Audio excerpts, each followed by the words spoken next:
Thank you, Chair Stefanik, and I appreciate Mr. Emmer letting me jump in here. We have a committee hearing that will begin shortly. I just want to kind of go back to where we were in January when we started this investigation. This was the narrative. The narrative was that the laptop, the president's son's laptop, was Russian disinformation. Hunter Biden was a legitimate business guy, just like Jared Kushner. No Biden ever took money from China, because that's what Joe Biden said. No money ever changed hands while Joe Biden was vice president, and I actually believe that. Joe knew nothing about his son's dealings, and Joe never met with or spoke with any of the foreign nationals who had wired the family money. All of those things have been proven wrong because of the Republican majority and our investigation.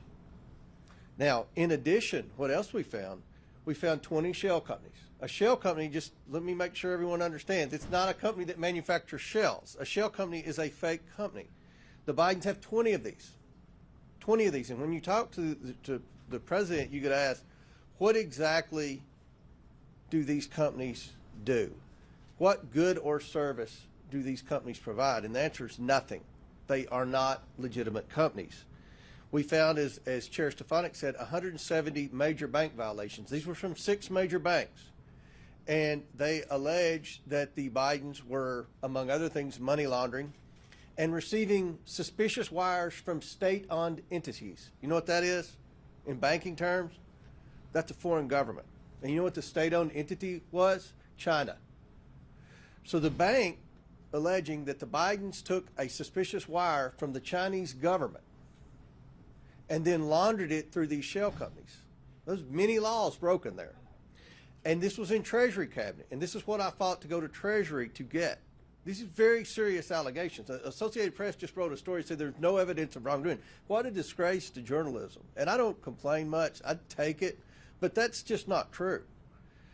We also learned that 9 Biden family members have received money from foreign entities. 9 families, including the president's granddaughter, who received a wire that had been laundered to the shell companies from Romania days after the president left Romania when he was vice president. That's hard to explain. The Bidens received over $20 million. My question to you, what did they do to receive that money? No one can answer that question. $20 million. Is there not any curiosity as to what they did to receive $20 million? We also found a Form 1023, an FBI form alleging Joe Biden took a bribe. And what we learned from this is the FBI never investigated this allegation. And in the FD 1023, it said that investigators would take 10 years to figure out where these bribes went because of the various bank accounts that they wired the money through. That was written years before anyone knew the Bidens had shell companies and the Bidens were laundering money. And what we see in the FBI form that no one ever investigated is a consistent pattern with what we found in Romania and China and other places. We also discovered that Joe Biden's used at least 3 pseudonyms on over 5,000 emails. We know one of these, his son was copied in a pseudonym that pertained to Ukraine.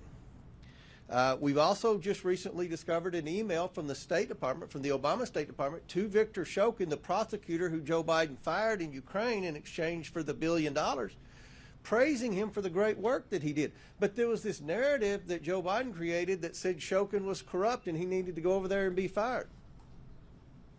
But we have an email weeks before Joe Biden went over there praising Shokin for the good work he had done in reforming corruption from the John Kerry State Department. So we also have testimony from Devin Archer saying that at that same time period Joe Biden went to Ukraine to fire the prosecutor, that Hunter was being squeezed by the owners of Burisma to call D.C. for help. This is all in a timeline here. This is why Speaker McCarthy launched the impeachment inquiry. And I think the CNN poll 2 weeks ago that showed 63% of Americans believe Joe Biden was involved in his family's business schemes is reason why we should be investigating this. Moving forward, We have requested unredacted pseudonym emails from the National Archives. There are over 5,000 of those that we want to review. We have to get President Obama has to sign off on those, so he's supposedly reviewing them as we speak. We hope to get those. We hope to get the president's son and brother's personal bank accounts.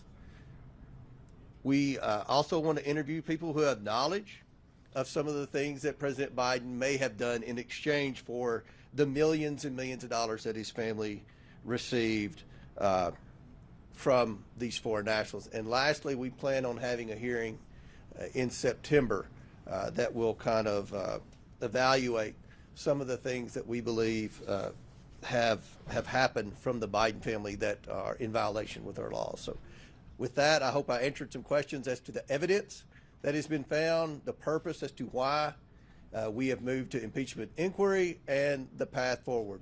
What I said in January holds true to today. We are following the money, and we will see where that leads us. Thank you, and I yield back. Great. We'll now go to Ken Calvert, our Cardinal on Defense Appropriations.